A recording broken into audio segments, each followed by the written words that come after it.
Hit it, Richard.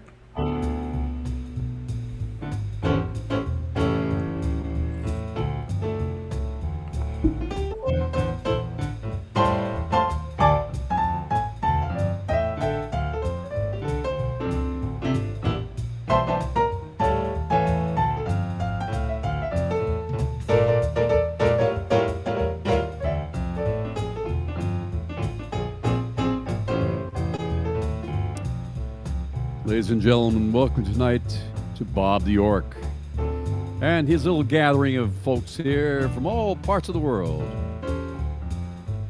enjoying a nice little round table of discussions about any subject you want to talk about. Ladies and gentlemen, Bobtheorc.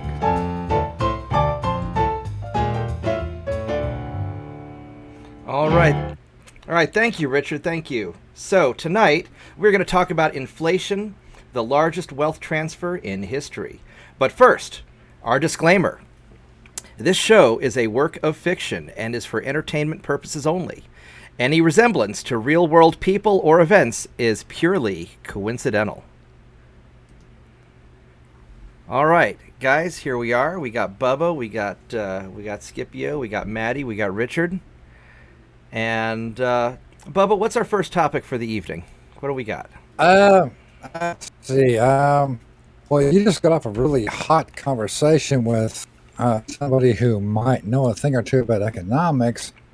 So why don't we lead up with that? And since I'm a financial coach, I will add my input on how to actually get ahead of that if the situation presents itself. Yeah, that's a good idea. All right. So what Dad and I were talking about earlier is the cause of inflation and what people can do about it. The short version is inflation happens when the government prints money faster than the economy is expanding. And what you see a lot of going on in recent years is you'll see a lot of money being printed and lent out to big institutions, to big investors. If you're rich, you can borrow huge sums of money at a very low interest rate. They use these to buy investment tangibles. Real estate is the big thing right now. But they'll buy various investments, and then when inflation hits and ruins the dollar value, then they pay back their loans, those low interest rate loans, with dollars that are worth less than they were when they borrowed them in the first place, and they make a huge amount of money while the rest of us get screwed. And you're seeing, especially with COVID, you're seeing all of the wealth of the middle class and what limited savings the working class have being transferred to, these big corporations and these billionaires. Mom and pop businesses are getting shut down while Amazon and Walmart are making record profits. And so we were talking a little bit about what to do about that. And the biggest problem that I see is that people are used to a certain lifestyle that they can't maintain when the economy suffers. I know that I do fine because I live vastly below my means. But if you're having a rough time of things and you're seeing the inflation coming and you're seeing the recession coming, you got to start bracing for impact from now. And Bubba, I know you're working on a book about how to spend less money than you make. And you've got a pretty good summary about kind of the four corners of your financial home. So why don't you touch on that briefly, because I like your explanation on that. Okay, well, when you are building a house, and we can turn house from a physical thing to an analogy. Okay, house of finance, house of living, house of business, whatever it is. There's always four parts to a foundation. Okay, in this particular scenario, we're going to talk about house of finance, specifically your finance. Okay, the first thing that's most important is food. A lot of people disagree with me on that. Okay, but here is why. Don't wave that! I will jump to the friggin' camera and snatch. I'm not going to kiss you, Bob. It's not going to happen. But I'll still get. I'll go get the pizza over here. Don't start with. Anyway, no. First, it's food, and here is the basic reason why. Okay, I was If you're hypnotizing Maddie hungry, with the bacon. well, you failed because you hypnotized me. Okay. The biggest thing is food. And the reason is if you're hungry, you're not going to be motivated to do anything else other than to get a meal. Period. Like, yeah, really need to get, I'm hungry. That's exactly what your brain's going to say. Okay. So that's why the first wall of the foundation is food. Well, and like Dr. Mazetas was saying, last week, is that if you skimp on food now, you're going to pay the price later on, and so Hugely. right. So cheap food is actually expensive because you'll have a lot of medical bills later on if you eat crap. Yes, that's very true. And on a side note on that, I would love to have a sit-down conversation with him, not because of the food debate, just because being intentional with what you put in your body also translates into being intentional with what you do with your money. I would love to have a sit-down conversation with him at one time. Oh, I bet we can. Yeah, he'll come back. I mean, yeah, I'm I sure would love to have that. Okay, but that's the first thing is food. Okay, and I am not talking about, and everybody here is going to say, I love this idea. Going out, getting a 32-ounce ribeye from Saltgrass, okay? A peanut butter and jelly sandwich is going to stop the hunger pain. So that way you can concentrate on the next wall of the foundation. Yeah, And let me touch one thing on the food. Sure. The big thing on the food is, cooking in, eating healthy. Yes. And there's ways to eat healthy on a budget. Don't splurge, don't waste. I eat a lot of eggs. Eggs are good for you. They're not expensive. I eat eggs for breakfast, and I'm filled up. There's certain things. Don't eat processed crap. If it comes in a box and you don't recognize the ingredients, don't fucking eat it. If you cannot pronounce the ingredients, stay away from it. Yes, yeah, exactly. If you don't know what it is, don't eat it. And at a lot of restaurants, they put a lot of other stuff in there, sweeteners and whatnot. And you can save a lot of money by cooking in, and you can make simple. I survived through college on sandwiches. I'm not great at cooking, but I can make a fucking sandwich. I can vouch for that because me and him went to college together. So yeah, and we ate a lot of sandwiches. He speaks the truth. Okay. All right. What's your second step? The second wall of the foundation is transportation. Why? You've got to go to work to make the money for the food. Okay. Unless you live in Canada, in which case you're not getting anywhere right now. There's no Canadians here. I'm not going to speak on that, but I've got 2 articles pulled up about Canada. We'll talk about those later, maybe. Yeah. Okay. But, those 2 things. Third is utilities. People are going to argue about a point here in a minute, and I'm going to actually nullify that argument. Utilities. And I'm not talking about the freaking NFL package on your cable subscription. You're talking about like electricity and water. Electricity, gas, water. I will also add in there basic internet. Okay. You can, and I'll also include a couple of streaming services. Reason is, you've got to have a way to unwind after work. Otherwise, you're going to run yourself into the ground. You're going to get a flat head, flatter than mine, because I've done it for many years. This is going to be a whole topic between me and Mark and a couple of episodes. Yeah. But you're going to have that issue, and you're going to have some sort of form of relaxation. So I include that in this, the third wall of the foundation. Okay? Yeah, because you need some relaxation for your mental health, and if your mental health sucks, then your physical health will suffer. It also helps you relax to be able to go to sleep well at night. If you don't sleep well at night, what happens, Bob? Then you look like crap the next day, and you don't get anything done. There you go. Yeah. You're too busy trying to get through the day versus actually being productive. Okay. The fourth is rent or mortgage. Okay. The reason I put rent or mortgage last is a couple of reasons. One of which is if you get the first 3 done, for some reason, and this is just based purely on experience, the fourth one falls into place. I have not found a study that actually says this. But it's just your anecdotal from your experience. That's it, purely. Number two, there's a lot of rent forgiveness and rent assistance programs out there that can actually help you with your rent, especially if you take care of the first three first and you say, hey, I got this, my kids are fed, I'm working, here it is. I just need help for a couple of months to get this caught up, and then you know Where, what? I'm out of your hair, and I will turn around and donate to you to actually help. whereas if you don't pay your electricity, they'll shut your ass down in a heartbeat, and they don't care. Electricity, gas, yes, exactly. Yeah, they'll And just now cut your ass off. And here in America, we're in February. We got a cold front coming through tomorrow. I guarantee you that apartment you're in is going to get really cold really fast tonight. Okay, and then again, fourth is the rent. Now, here is the reason why all these come together. You have food to eat. You have your transportation. You know you're getting back and forth to work. You have your utilities, comfortable place to be at after you get off work, and you have a roof over your head. You have no idea how much easier your life is going to be after that point alone. And then you can start cutting out all the luxuries to save Well, money aside for other things. Well, the four sides of the foundation does actually do that just with the process itself.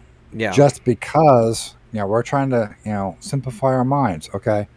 People think personal finance is very complicated. It's not. 88% of the millionaires in America are self-made millionaires. Why? They lived on less than they make. They invested. And a lot of them are just regular tradesmen, heat and air, plumbers, welders, Exactly. things like that. Yeah. Yeah. Roughly, on the study that I read, 60%. Yeah, that wouldn't surprise me. Yeah, I mean, how many here go to Walmart once a month? Okay, Thanasi. Maddie, is there a Walmart equivalent in Australia? I get my food delivered. Yeah, because remember, he's living in a prison colony. He can't go outside. And I also work in an aged care facility, so it would be Okay. unethical for me to go shopping. Okay. Richard, do you have anything close to a Walmart where you're at? New York City's a little weird. Richard, What? your mic's muted. We can't hear you. Nope, you're still muted. There you go. There we go. Yeah, there's a Walmart in the area. Sure. there's Okay. Oh, that's all right, because you don't live in Manhattan. You live in the suburbs. I live in Queens. Okay. Okay. Yeah. Well, I guarantee. Still considered New York City. Yeah, but I know that Manhattan has a rule where they don't let Walmart or a lot of the big places in so much because they. But Walmarts are nearby. I mean, Yeah. they're very close. Okay. It's easy to get to. Here's the funny thing. I'm going to point out to everybody, and of course, Thanasi runs off because he doesn't want to hear the facts. He's a zoomer. I guarantee you just take one lap in that Walmart, you're going to run into 6 millionaires. A millionaire isn't a person who makes $1 million a year, or even $250,000 for 4 years. A millionaire is his net worth is $1 million, whether it be retirement, paid off house, or a combination of, or whatever. Okay, they live within their means. They live below their means because they did what they had to do. So now they can do whatever they want to do. And with all the bullshit coming, all the financial bullshit coming, it's going to become even more important that people learn this skill. Yep. Hugely. Yeah, because you're going to get screwed if you're going business as usual and the economy tanks or prices keep going up. Yeah. Prices tend to go up a lot faster than your wages. A lot of the politicians Yes. are like, "Oh, inflation's a good thing because your income will rise," but what they don't mention is that prices will triple before your wages double, and you're going to have a net loss by quite a bit. And what I want to call the green room, and by the way, Bob, I really wish you would make a channel within the server called the green room. That's a good idea. We discussed this, and here's what happens, okay? Okay, we're going to sit here. Wages, cost. Okay, you increase minimum wage for 6 months. It does this. For 18 months, it does this. Yeah, no, the problem Every with single time. the problem with minimum wage is that the costs always go up faster than in the long run. The costs go up way faster than It's a long run, yeah. Like I said, for about Yeah. 6 months, everyone's like, "Yay, look at us!" And then they're well, and most miserable most for of the next these 18. most of these government policies designed to benefit the poor end up actually benefiting the rich and costing the poor in the long run. And George Carlin said it best. Okay, if I could find this clip real quick, I'd play it. If politicians ever figured out a way to monetize the homelessness situation we have here in America, you'll see the streets of America clean up pretty freaking quick. well, Okay, he said it, and this was at least 15, 16 years ago. They said that. all right. Well, And I'm a firm believer in that. So, but when it but when it comes to politics aside, opinions aside, you get those four walls taken care of. The four the four sides of the foundation. You get those taken care of, and you live by those principles. And if you're like between the age of 30 and 45, you will retire a millionaire. even with the bad economy. Yes. Yeah. And that's going to be especially important now because I think that we're going into some rough times and people need to brace for impact early. You need to start getting your financial house in order early because when the economy starts to really go down or when prices really go up, you're going to want to have that surplus, and you can take your surplus income if you can cut back on all the non-essentials. What I would say is the first investment to make, at least what I do, is when I go grocery shopping, I buy a couple extra cans of food every time. Stockpile. Yeah, I just start. Yeah, you don't need to be like some crazy prepper with 10 years of supplies in the basement, but just stockpiling up and having 3 to 6 months of canned goods. That makes a huge difference, and that's something that you can do now before food prices go up. Yeah, and I'll say this, Mark doesn't have, or Bob doesn't have 6 months of stuff in his basement because You haven't built my basement yet. I haven't built the basement yet. So And you're gonna put a fucking boat in there anyway, so there won't be room for. Yeah, no, I've got it in my kitchen. We probably have. I bet we have 3 to 6 months of. It's hard to tell because there's so many people in the house now, but I would say 2 months comfortably. Yeah, 2 months comfortably with worth of canned goods. Just in the pantry alone. Yeah. So. Except for the 2 cans of Hormel I took out last weekend. Well, because that's what it's there for. You got. Well, and canned food will last for a couple of years realistically before it goes bad. You want to stack it to where the older stuff.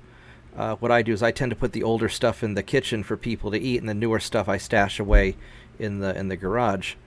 So we rot away. He's just fine. You see how that works? Well, no, I eat the older stuff first too before it goes. You want to eat it before it goes bad. But I think most canned food's good for a few years. Yeah, it is. But and then you want to take your extra money and invest in things that you're knowledgeable in. And if you're not knowledgeable about anything, you want to get knowledgeable on something. Exactly. You touched on something else that I wasn't intending on talking about here, but I'm going to since you hit it. When it comes to investing, after you get your consumer debt down to a really manageable level, you're on your way into a house, and you're ready to start doing investing. There's 2 rules of that I teach my clients on. Is one, go with an investment professional that you trust. Okay. First checkpoint is if you feel like you got to take a shower after you meet him, not a good idea to go with him. Okay. Now, that's just how I feel. Number 2, if you don't understand how the strategy works, don't do it. And I'll give you 2 examples. Number 1, Bernie Madoff. Yeah. Okay. That pure and simple. He took advantage of a lot of people who didn't know what he was doing. Exactly. Number 2, Bob is doing an investment strategy that I have no idea about. I don't trust it. And it's not has nothing to do with me trusting him. It's because you're not an expert in the same topics that I'm in, and I'm not an expert in the topics that you're in. I am not even a novice. I do some really crazy. Yeah. Well, here's the big difference in my opinion from Bub's opinion. And it's a huge one. So first off, because I live so far below my means, I can take more risks than he can. Because I've never been married, and I've never been married twice, and I've certainly never been married 3 times. But the meanwhile, Richard's holding his head like, oh my god. Yeah. Divorce is a bitch. Get it right the first time. The big thing is that I have 2 theories that I don't necessarily recommend to anybody who's on the edge. If you're barely making it, listen to Mike, not me. So the first thing I do is my theory is if your interest rate on borrowed money is lower than the rate of inflation, I don't worry about it so much. So I'm not in a big hurry to pay off my house because my mortgage is lower than the rate of inflation. I'm not worried about hurrying up and paying off. I've got a car payment, that with 0% interest, only 2 payments left, baby, and then I'll keep that car for another 10 years. I had really good credit when I bought the car. Plus, I had a buddy in the auto industry who got me a dealer's. If you know a guy on the inside, that's the best way to buy stuff, right? But yes, even on your credit card debt, officially interest rates and officially inflation's at 7 or 8%. Unofficially, it's 15 to 20%. If your debt is under 15 to 20%, make the minimum payment, invest the surplus. I invest the surplus in, other things. Now, Mike would tell you to pay off that debt. And if you're not willing to take huge risks, then yes, that's the correct answer. Pay off the debt. If you want to take bigger risks, what all the rich people do is they borrow money. They use the borrowed money to invest.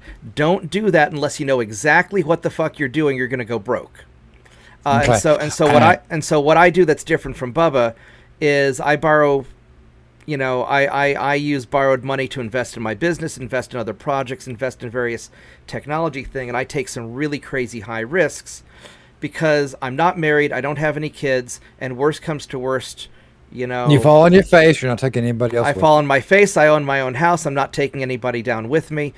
So I have a different... So your investment strategy has to be unique to your individual situation, and when you're younger, you can take bigger risks than when you're older. I'll agree with that, but if I may piggyback on that in a minute, imagine the risk factor. Okay, let's say we're gonna put $20,000, just throwing a number out there. Okay, in 2 separate areas. Okay, $20,000 in a savings account. It's right here. Okay, you lose it because something happened. You find another Bernie Madoff. You listen to. You listen to me. Listen to Bubba Joe. I can't say Bubba because I'm Bubba, but that's what that was the thing I was dealing with. Carly Joe on the block saying I did this, I worked out just fine. Okay, you lose the $20,000. What are you actually out? Well, you're out your savings. It's not. Your savings. Okay, let's talk about this column a second. You borrow the $20,000, then you invest. The same thing, exact same thing happens. The only difference between these two is you had it to begin with, you borrowed it. Yeah. You still have the payments whether you win it or lose it. That's correct, and that's why I tell people don't do what I do. That is why I say don't borrow for investments. Now, rental properties, they make mad returns. Mad return. But only if you know what you're doing with them. If you pay for them in cash and you have renters.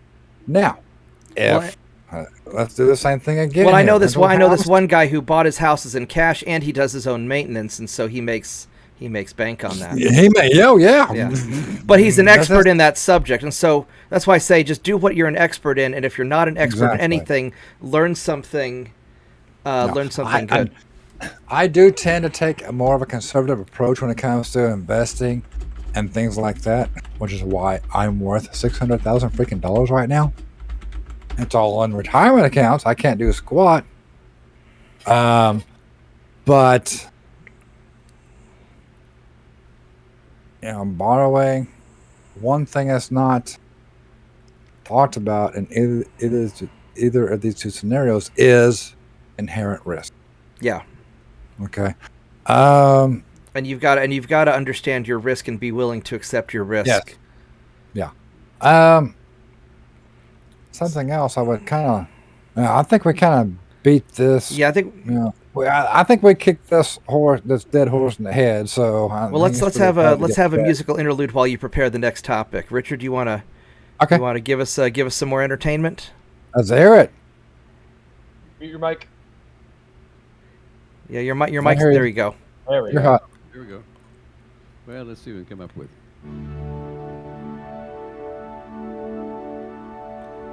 He'll inspire us.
There we go. That was some inspirational investment music.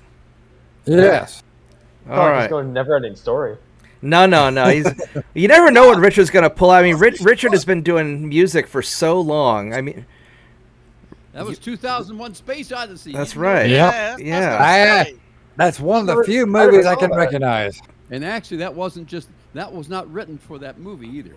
Really? Really? I gotcha. That was a classical piece, Richard Strauss. Really? Written 100 years ago. Written 100 years ago. Did you know that? No, I did not. And then they modified it for the movie, or? No, that was the orchestration. No kidding. I mean, what I just did added all the... Yeah, you added all the fancy stuff. All the drums, but the theme, it was, and the drums are all, so it's like this.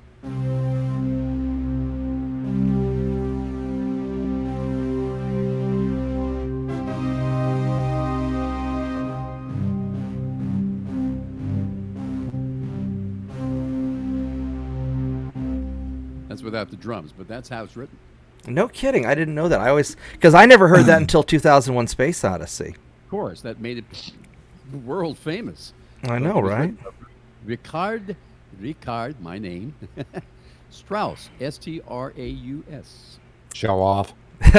Well, I mean, that's why we have you. We have some amazing people in our little hangout group. You can Google it. You'll see what I'm talking about. You know what's interesting is that you've got all these like big time podcasts that have all their celebrity power and their millions of viewers, but they don't have live music like we do. Well, I just play dead music. Hey, we're just trying to go back to Johnny Carson in the 1980s and 90s. I miss Johnny Carson. I do too. Me too. Back I've been when through- I used to watch TV. I've been through Norfolk, Nebraska, where he was born and raised so many times in my career. So I mean, Wait, did Maddie just say who's Johnny Carson? yes, he did. That's because you live in a prison colony. That's why. Yeah, I like how it always but comes back to that. according to the guy from what's that? The Proud Boys. All they hear is CNN in jail. Well, I mean, I guess if you wanted to torture somebody, I mean, CNN's got to get its viewers somewhere. Didn't their ratings tank like 90%? Happened. Yeah. You know, after Zucker or whatever his name is left the company, he picked a good time to No, have a what sex happened scandal to was- leave. Now, what happened was that CNN used to be played in airports, and they lost the contract. So now they have to play it in prison because otherwise nobody would watch it, and they need a captive so audience. Their viewership tanked. Captive audience, exactly. Yeah. Isn't that interesting how all these mainstream publications, all this mainstream news stuff, nobody believes them anymore because they just got caught in too many lies? It's getting that way, but you're still going to have some diehard people that says, "They're right, right." You know, I mean, I think amongst your circle of friends, yeah, that's the truth. But in the real world, no, because we're in an echo chamber. I mean, we might be. I mean, I don't know. I'm trying to think. Let me think. Well, I mean, You're Richard definitely still in watch. the Yeah, echo Richard chamber. still watches TV. All the people I know who watch TV are like, you know, older. Yeah. Richard might be the youngest person I know who watches TV. I don't really watch TV that much. Oh, okay. Well, you still watch it though, so it counts. Well, no, he doesn't watch it that much. I'm trying to think who all. I'm a big Fox News viewer, and actually, I'll tell you why. It's not even about the content. I'm very big on personalities, Okay. and because the people who are on there, frankly are very believable. They're entertaining. They seem like normal people. I mean, they come out. They don't look. They're not stuffed shirts. You watch CNN, you watch MSNBC, and they do not look like they enjoy what they're doing, to be honest. They're spouting off all this stuff, but you don't want to believe them anyway because they're just not likable. And when I watch the people on Fox News, I'm talking about the women, some of the guys, they have a good time with each other. That's entertainment. Well, I think Tucker likes trolling the world. Yeah. Can you imagine Tucker's job getting paid to act like Maddie? Well, I'm Oh, not. Wait a even minute! talking- Stop! Hold on! Stop! Let's get some truth going on here, okay? I'm not even Isn't that talking. what we're doing here right now? Is trolling the freaking world? A little bit. Yeah. A little bit. And I mean, I come say on. things at work that no one else could get away with, just because I've Like set what? that high level of crazy. Yeah. Well, you're also Australian, so you can kind of say whatever the hell you want to. 'Cause I'm You're already, already already locked up. What else can they do to you? But even as an Australian, I push boundaries. Oh, really? Oh. Try us. Here you go. For him. Go. All right, what? Where do you want me to start? Well, let's hear some of your crazy stuff. Yeah, I was gonna say. Okay, here, Maddie. Here it comes.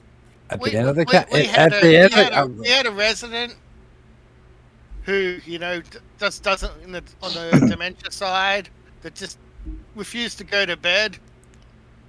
So, like, I said, go back to bed, you old battle axe.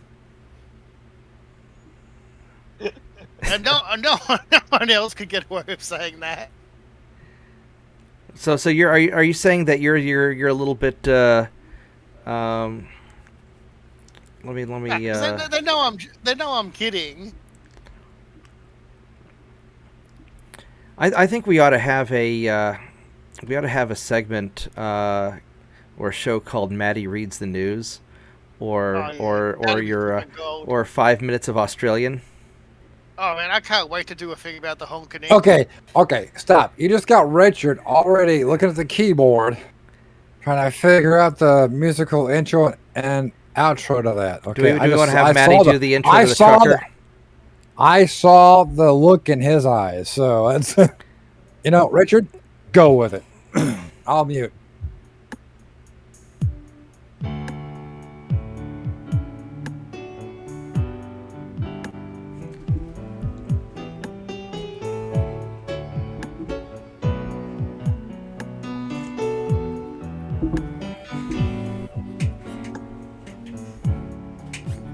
la la la la. La la la la la do do do.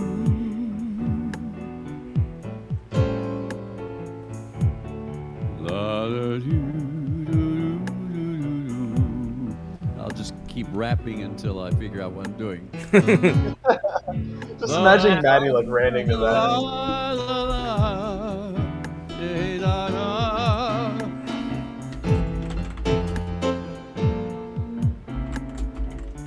Lonely days, whispers of a gentle breeze, with memories of a long lost love.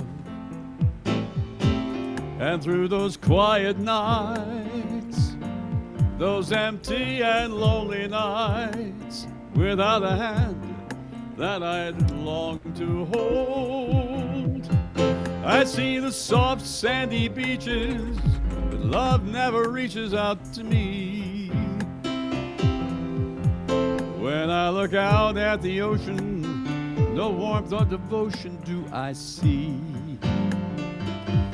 I just see lonely days passing into empty nights, never knowing what will be in store for me for tomorrow. Maybe in time there'll be another true love for me.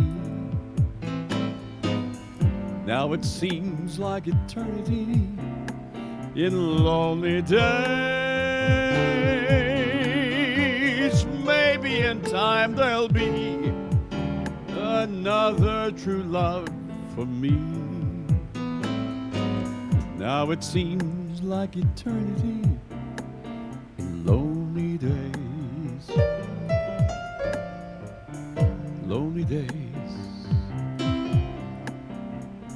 Lonely days.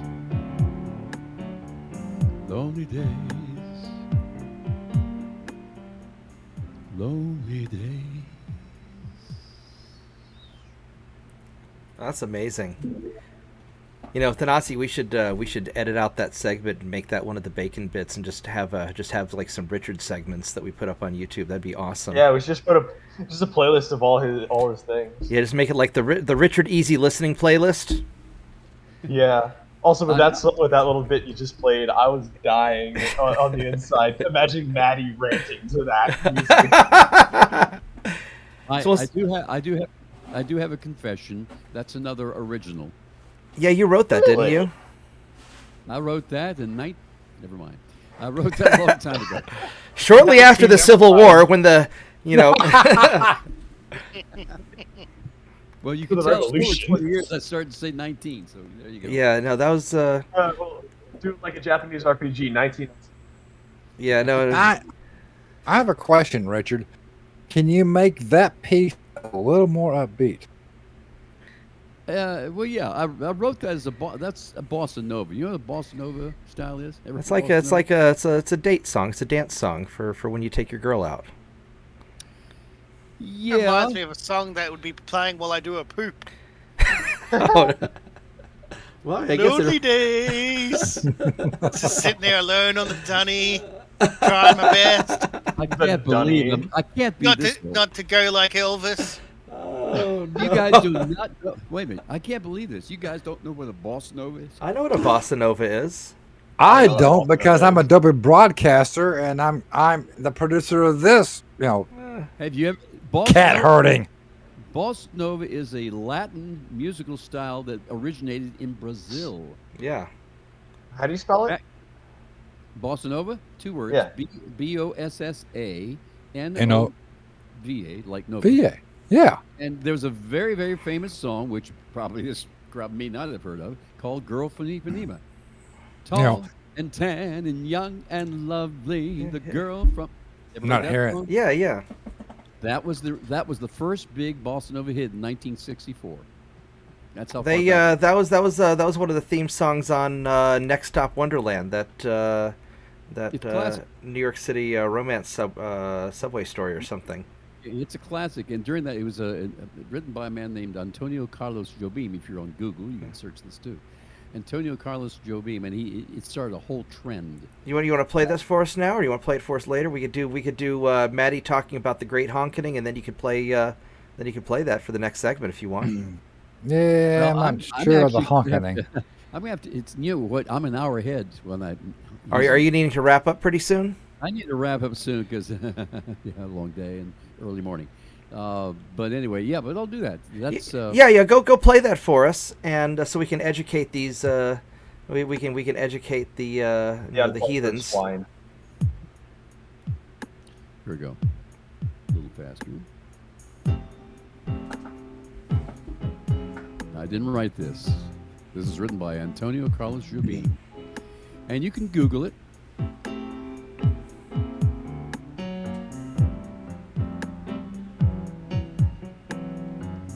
Tall and tan, young and lovely, the girl from Ipanema goes walking. When she passes, each one she passes goes. Ah. When she passes, she's like that sways so smooth and sways so gentle that when she passes, each one she passes goes. Ah. Oh, but I watch her so sadly. How can I tell her I love her? Yes, I would give my heart gladly. Remember this song, right? And each day when she walks through the sea, she looks straight ahead, not at me. Tall and tan and young and lovely, girl from Ipanema goes walking. When she passes, I smile, but she doesn't see. She just doesn't see. My honey doesn't see. She just doesn't see.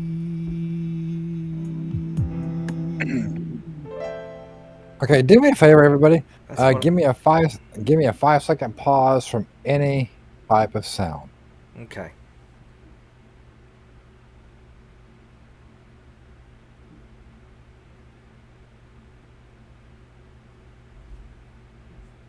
Reason is, Richard, I know you get to leave soon, so why don't you go ahead and give us an outro, and what we'll do is we'll edit the outro to the end of what we're about to do here. I know it's going to be a bunch of, well, for lack of a better term, fuckery, but you know. And then we can go into because I want to hear Maddie's take on all the craziness going on with the truckers, because that'd be hilarious. Yeah, and I've got it up and I've got it shared on Discord, but I'm getting no reaction from Maddie whatsoever. That's because he's been falling asleep listening to the music and just getting ready to take a poop. I'm waiting for my time. No, because I know he's not taking a poop because he already did it while you did it as well, Bob. So hello. Oh god, it was fantastic. I'm telling you. Well, that's good. Some Better out than in. Appreciate the little things, but this wasn't little. Okay, so another big break, and we stay quiet until after Richard is done, and Richard, sort of your convenience.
Outstanding. Richard, that was awesome.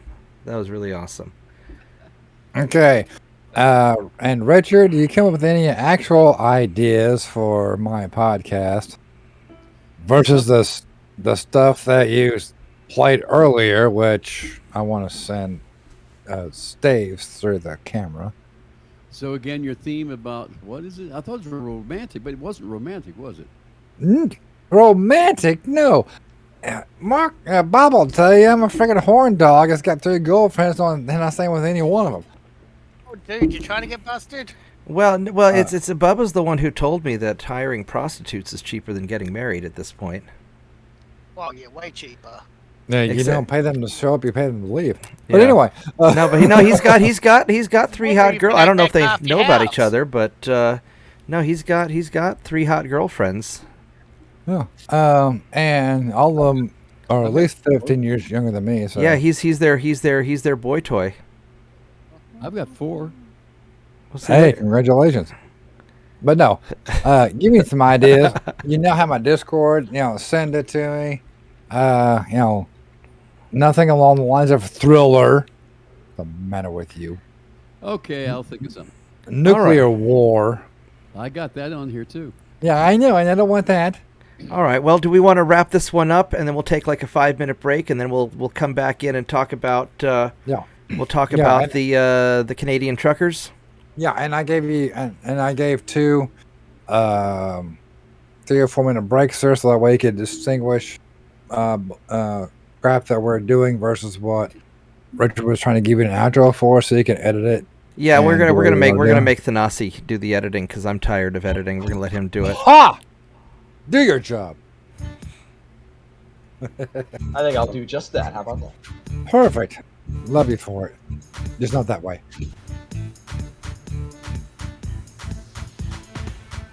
Ladies and gentlemen, you've been listening to Bobtheorc and all his buddies.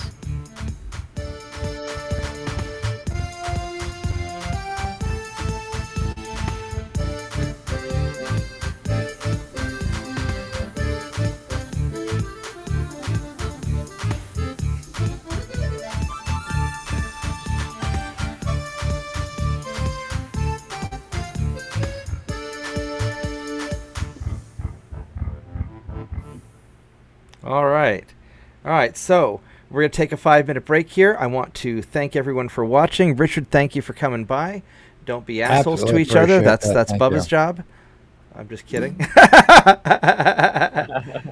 I've got 3 ex-wives I'll agree with that. So yeah, no kidding. All right, so we're going to take a break, and then we're going to come back and record a 3rd segment. Cool thing. I'm going to go restroom. Out we go. Poof.